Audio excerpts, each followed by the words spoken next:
Ayan. Ito yung 5 volts na supply niya. Kaya na-monitor namin na nagka-problema. So, dito pa lang nakita na namin. Ito yung output ng 5 volts ha. Ayan o. So, wala tayong nakuhang 5 volts. Kahit dun sa 15 volts. Ayan. So, wala tayong makuhang voltage. Dito. Ayan. Pero, susubukan natin siya. Tingnan nyo ah. Ayan ah, nakasaksak siya. Ito. Hindi natin siya mabuhay. Pag nireset natin yung unit, katulad nito, ayan, binunot ko ulit sa saksakan. And, ibabalik natin. Yan o, lumabas na yung display.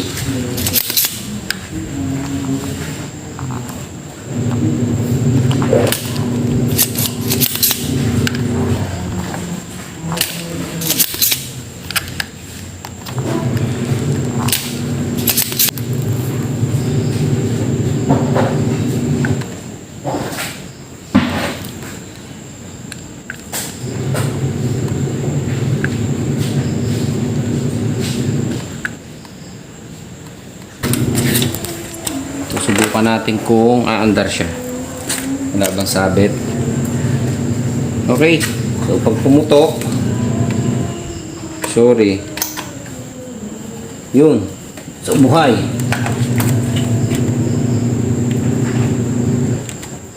Ayan. So, medyo maingay kasi yung pan nitong pang testing namin na unit na ito. Kaya, medyo parang makakarinig kayo ng hangin. Pero mandar siya. And ito yung hinahanap natin voltage ulit kanina na nawawala, namamatay. So kapag namatay yung 5 volts kasi, yung kabuoang supply patay or wala siyang power kung tawagin natin. Ayan yung 5 volts oh. Ayan. So lumalamig na yung unit natin. Medyo mapapansin nyo lang, medyo maingay yung video natin. Kasi yung pan motor kasi nitong pan testing namin, may damage na yung pinaka bearing niya. Ayan. So ginagamit lang namin naman itong salangan. So sa ngayon, hindi nag-off ang ating unit simula nung pinalitan natin itong pinaka regulator natin na ito. Ayan. So yung ampere natin is nasa 2.0 na. 2.0 ampere na, and tuloy-tuloy siyang umaandar.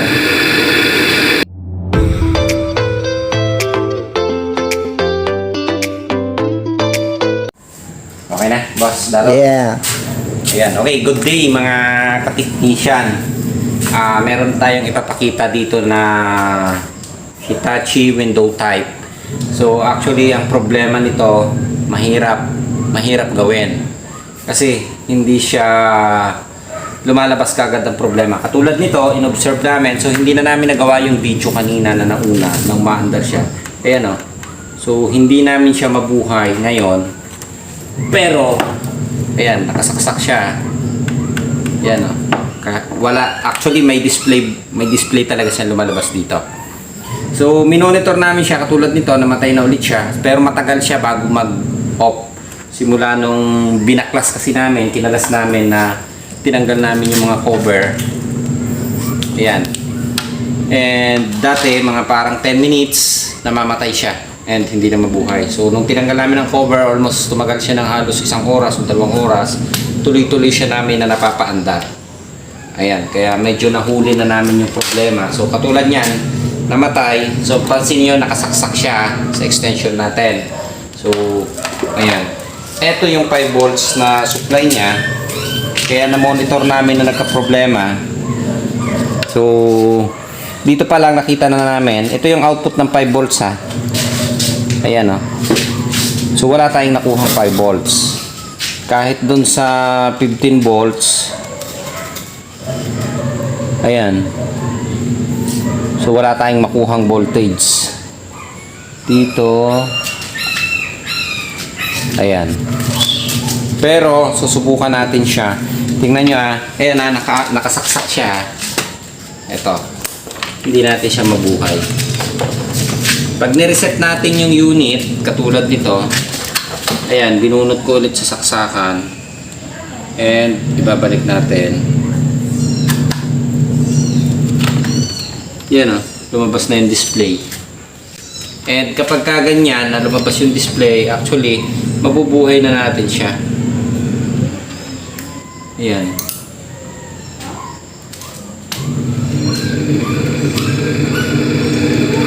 Okay. So, umandar na ulit yung unit. Ayan. So, sa ngayon, umaandar na ulit kagad yung compressor kasi mabilis lang nag-i-start ang compressor.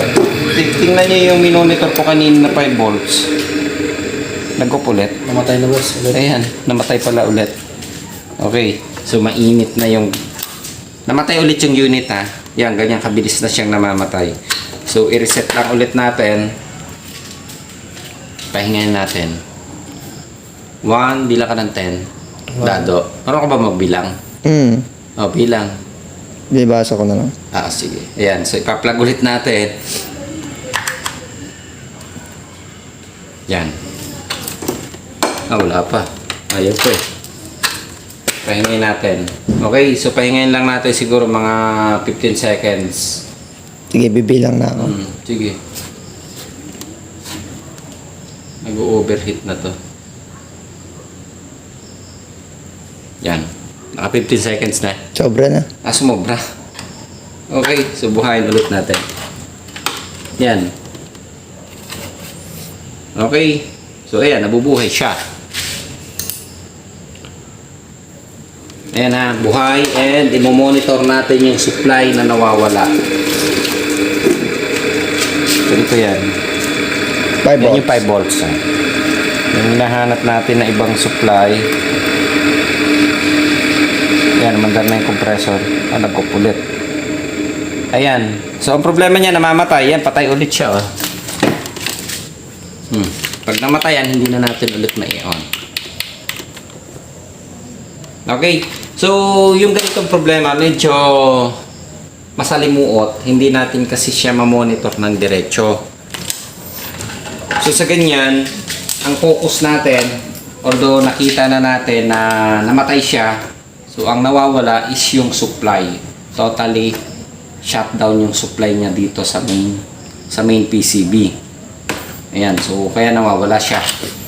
Ayan. So, ang naging findings namin dito sa ganito is yung pinaka-regulator. Ito. Yun. So, yung regulator niya kasi, pag hinawakan namin talagang medyo mainit siya. Ito yan. Kulay itim na yan. And tawag dito, syempre hindi siya, wala siyang ginamit na heatsink dito. Kaya medyo mainit.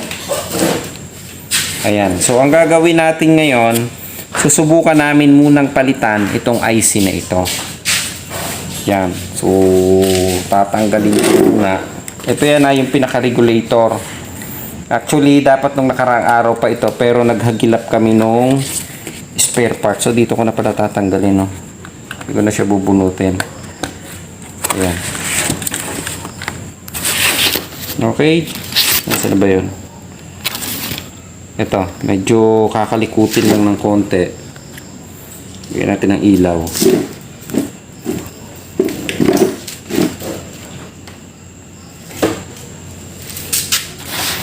Yan. So, dito na natin babaklasin yung parts. Maingay na naman yung alaga naming aso. So, makalat yung aming bodega ngayon. Mapapansin nyo. Talagang simula naman nun makalat na eh. Kasi gumagawa kami ng ito kasing portion na ito. Maikwento lang ng konti. Gagawin naming office. So, dito na namin ililipat yung opisina namin. Kaya, mahahati na naman yung ating bodega. Mapuputol. So, ito kaya meron. Welding kami kanina. Kaya, hindi ako nakagawa. Yan. So, nandito siya. So, itong pwesto nitong aircon na ito. So, ito yung magiging opisina namin. Ayan. So, tatanggalin ko lang ng konti. Atras ka na lang ng konti, dads. So, tatanggalin ko lang naman yung IC. Ayan. So, ito yung regulator. Ito yung kakalasing ko, ha. Ayan. So, maingay kasi medyo maingay yung aming alaga na nasa labas.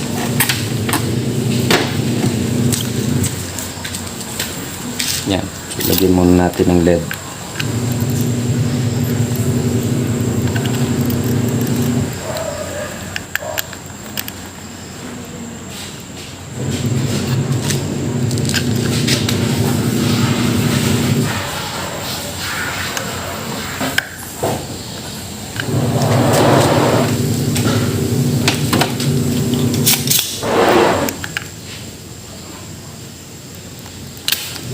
Yun.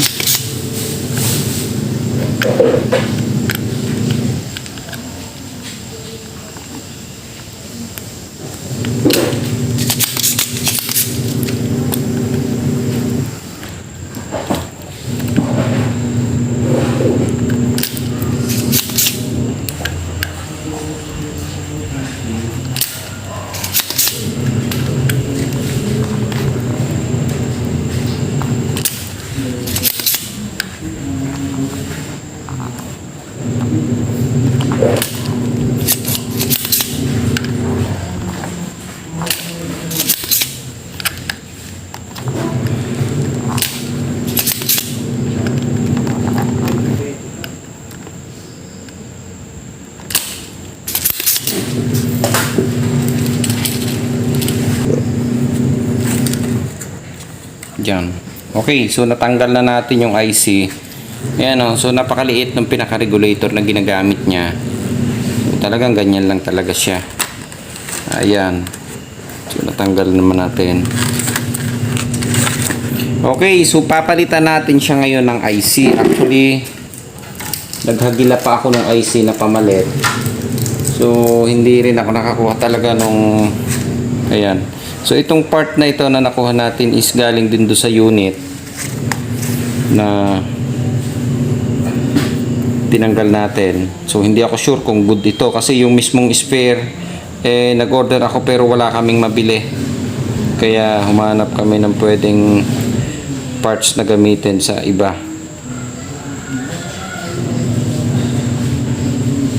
Ayan. So ibabalik ko lang ulit.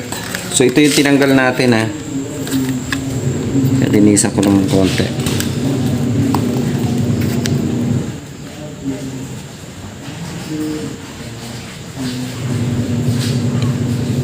Yan. Okay. So, kakabit ko lang ito.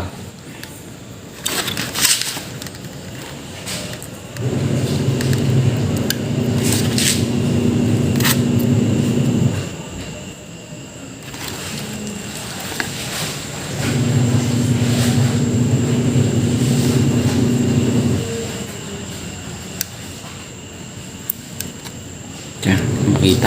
Sige, stop mo muna. Tagkalin ko lang ito.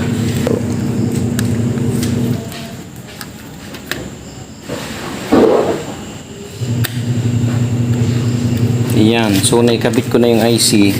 Nahirapan ako ipasok. Yan. Okay. So, ihihinang na lang natin and observe natin kung aandar talaga siya ng diretso.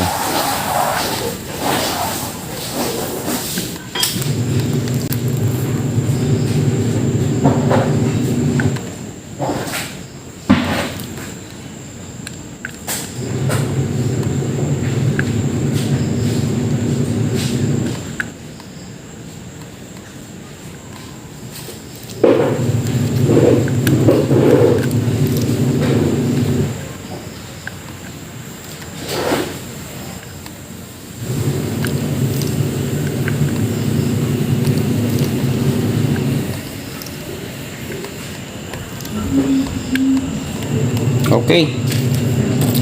Ayan. So, nikabit na natin yung IC ngayon. So, do-double check na lang natin kung walang magkadikit.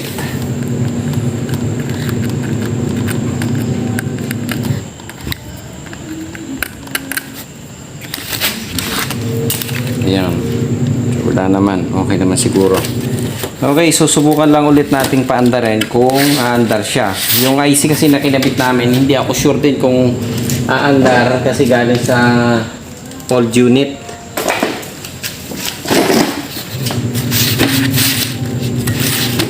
Yun. Subukan natin kung aandar siya. Wala bang sabit? Okay. So, pag pumutok, sorry. Yun. So, buhay.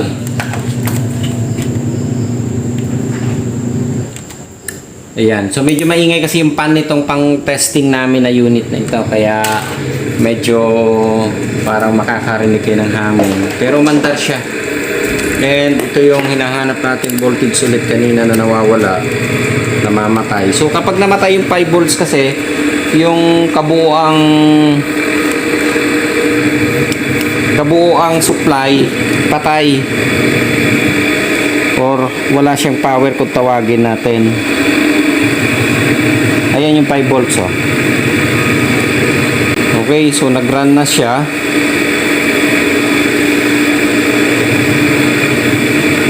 Negative supply ito. Ito yung yan. So ito yung 12 volts nya. Yung 15 volts isolated ang ground. Ayan, yung 16 volts nya. Okay. So ito yung pinaka-regulator ng 5 volts, yung 7805. Ito yan. Kaya pag nag-check kayo dyan, katulad nito, yung 5 volts na ito, para madali nyo i-check. Kaya mamaya, explain ko sa inyo, ha. O i-observe lang natin muna, ha. So, ibababad namin ito mga 15 minutes siguro, pero ito monitor natin.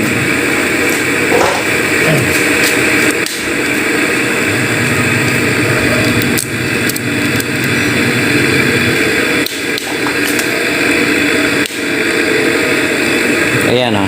So, makita nyo na 1.9 ampere na siya. So, nagrarun ang ating pinaka-compressor. Kita yan. Kita. Ayan. Tapain natin yung IC. So, mild na lang yung pinaka-init ng IC. Okay na? Okay na. Ayan. So, lumalamig na yung unit natin. Medyo, mapapansin nyo lang, medyo maingay yung video natin. Kasi yung pan motor, kasi itong pan testing namin, may damage na yung pinaka-bearing niya. Ayan. So, ginagamit lang namin naman itong salangan. So, sa ngayon, hindi nag-off ang ating unit simula nung pinalitan natin itong pinaka-regulator natin na ito. Ayan. So, yung ampere natin is nasa 2.0 na. 2.0 ampere na, and tuloy-tuloy siyang umaandar. Baba natin ang konti nito. Yan. Okay. So medyo mahirap lang talaga kapag ganito kasi hindi siya consistent eh. Yung trouble niya is hindi siya totaling dead set kaagad. Ay, off ko muna. Medyo maingay eh. Yan. Okay. So, imo-monitor na lang natin ito. Ayan. So, ang problema kasi niya, hindi siya nag-totally dead set kaagad. Kaya medyo, syempre, malilito tayo doon sa trouble. So, sakto naman kanina na may nag-message doon sa ating YouTube channel na ganito rin daw yung ginagawa nila. Na kapag kinakabit nila yung takip na ganito, so sandali lang siya nagsi-shutdown, namamatay na. Pero pag tinatanggal nila ang cover, katulad nitong ginawa namin, so matagal nag-off ang unit. Ayan, pero kanina palibasa na ibabad na namin ng matagal na pinaandar dito. So sandali lang, parang mga 10 seconds nga lang namamatay na siya. So namamatay na yung pinaka-power supply. So ganun lang natin inanalyze muna yung problema. So isinalang namin, talagang pinaandar namin kung alin yung bibigay na spare parts. Kasi hindi natin, yung mga ganyan kasi once na umaandar ang unit, kahit na i-tester natin lahat ng spare parts dito, wala tayong madidetermine sa tester na sira. Although kailangan talagang bibigay or magkakaroon ng change value kaagad yung spare parts, doon pa lang natin makikita yung eksaktong problema. Kaya medyo tumagal kami dito sa unit na ito. Halos 1 week na yata ito na nandito sa amin. Kasi kapag binonitor namin, katulad ng bagong dating dito, binonitor namin siya 30 minutes bago pa siya ulit namatay. So hindi namin siya may troubleshoot dahil nakalagay yung cover. Kaya pinaandar naman namin siya nung tinanggal namin ang cover. Ang problema naman, 1.5 hour na, hindi pa namamatay yung unit. Ayan, so kaya ginawa namin kanina, ibinabad namin siya ng tuloy-tuloy para makita namin kung mag-overheat yung IC. Ayan, nung mag-overheat na siya, mga 5 minutes o 5 seconds nga lang, halos hindi na siya talaga makatuloy. So, ayun, ganun lang kasimple natin in-analyze kasi sinukatan namin yung supply, i-monitor namin yung 5 volts output supply kung mamamatay. Kasi pag namatay ang system, totally mamamatay din yung display. So, sa ganito, ang namamatay mismo, hindi lang yung 5 volts ang nawawala pala dito, kundi yung kabuuang supply ng unit. Ayun. So, ang bumubuhay lang dito sa kabuuang supply na ito is yung nag-iisang regulator na ito. Ayan, regulated power supply o ito yung regulator ng ating power supply. Ayan. And ito naman kasi madali mo ma-check eh. Katulad nito kasi may mga nakasulat yan dito or naka-indicate siya. Like makikita na natin yung 5 volts, 12 volts na nakasulat dito. Medyo maliit, hindi yata natin mapopokus kasi medyo madilim. So ganun din naman yan. Katulad din ng mga inilalabas natin, yung 15 volts papunta to IPM, yung 5 volts supply natin is papunta dito sa system, yung isang 12 volts is papunta dun sa ating mga switch relay. So ganun din lang natin in-analyze. Ngayon, nawawala si supply, nawawala yung kabuuang supply. So ang focus natin, kung nawawala, dun sa power supply. Okay, kasi pag namatay si 5 volts, namatay si 12, o namatay si 15. Kung namatay si 15 volts kasi supply yan ng IPM. So maaaring mag-on pa ito. May i-on nyo pa rin yung supply o yung power niya, pero hindi nyo mapapagana ang compressor. Ayun. Kung patay naman si 12 volts, so maaaring hindi nyo rin siya may on kasi yung 12 volts niya is dumaan ng regulator. So, patay automatic. Pag wala kang 12 volts, automatic patay si 5 volts mo. So, totaling dead set din kung tawagin natin yung unit.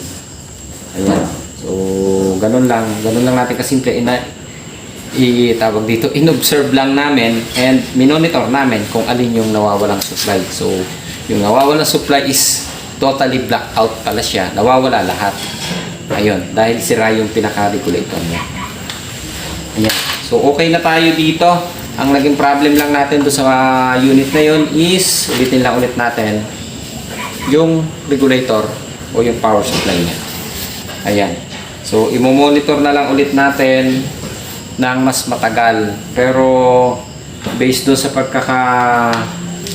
tawag dito, kasi meron kami yung mga experienceadong technician doon sa mga gumagawa ng ganito.